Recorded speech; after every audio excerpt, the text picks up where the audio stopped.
Well, that right there will bust you right upside the head, won't it?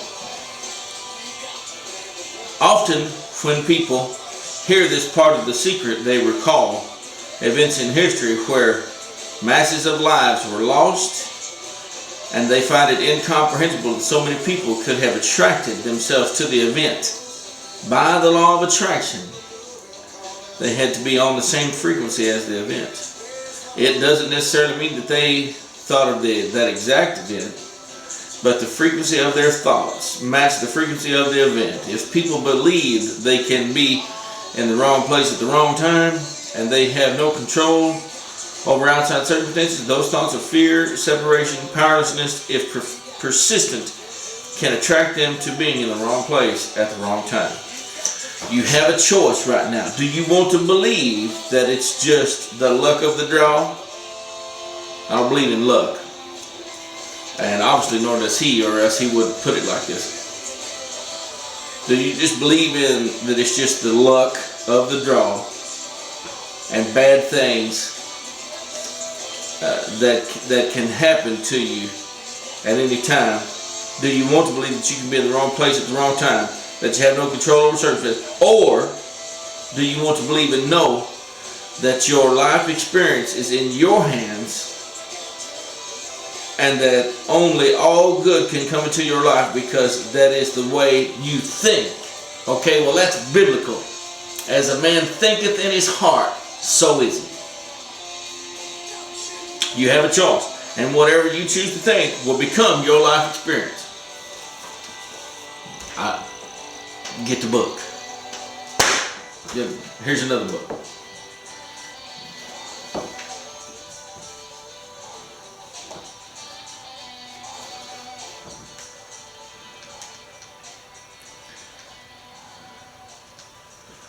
Okay. And this one is called The Greatest Secret. He kind of copied, off of them. That's fine. Even somewhat the colors on the page of it, because his came out afterwards. And he's at the church. He's at Victory Christian Center. He's the director of VBI. His name's Ron McIntosh, and it's a book called The Greatest Secret.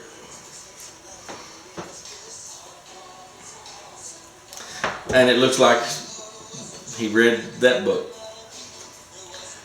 Here's what these laws look like. The law of capacity. A person can only receive from God in direct correlation to his capacity to receive from God.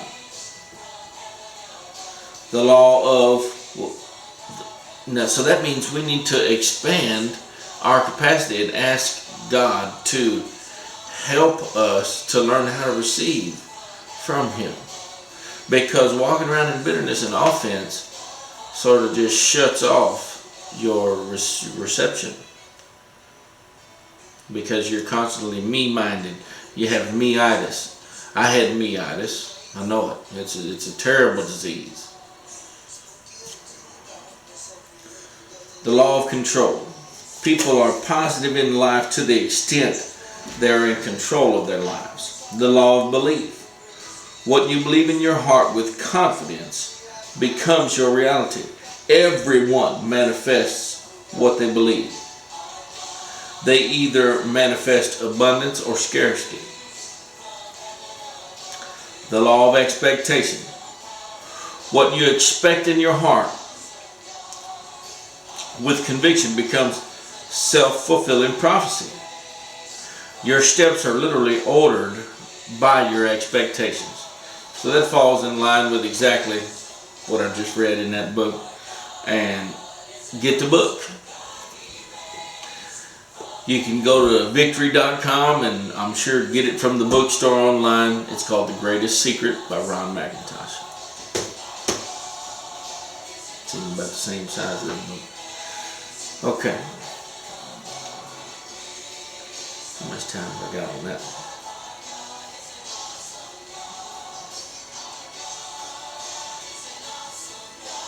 Got a little bit of time left. Let me share a quote from this book. It's called Rattle Your Cage.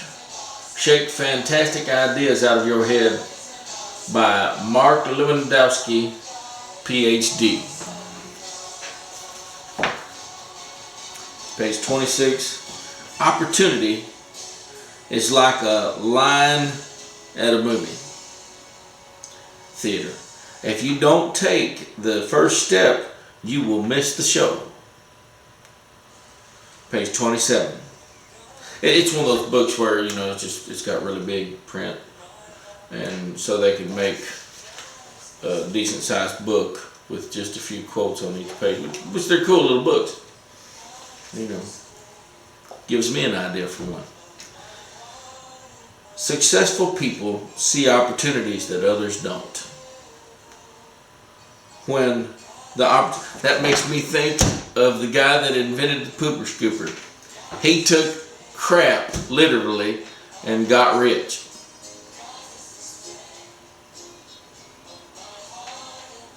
It wouldn't surprise me if he uses the crap that he picks up for fertilizer. The people that go around and pick up doggy poo out of people's yards. All right, the dude's rich, man. That's seeing an opportunity in a really crappy deal. Amen. Anyway, successful people see opportunities that others don't. I wouldn't have seen that idea. Maybe I would have, but I look at crap and I want to avoid it. Everybody raise their hand that wants to avoid crap. I wanted to avoid it. You see what I'm saying?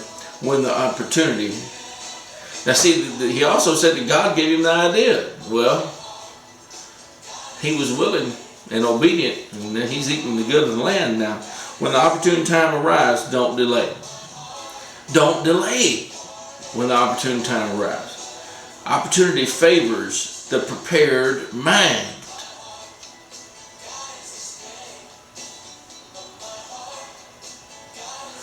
I believe it was Abraham Lincoln, and I don't know if I'm going to quote this verbatim,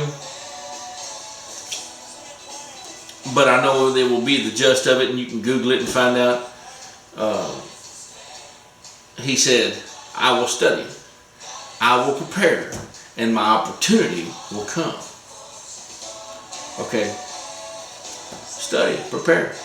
That falls right in line with 2 Timothy chapter 2, starting at verse 15. It says, study to show thyself approved unto God, a workman that needeth not be ashamed, rightly dividing the word of truth. Get the book, rattle your cage, shake fantastic ideas out of your head. Mark Lewandowski, PhD. Get the book. I'm sure it's at Barnes & Noble or something, or you can Google it. Where am I at? How much time here? Better stop right about there.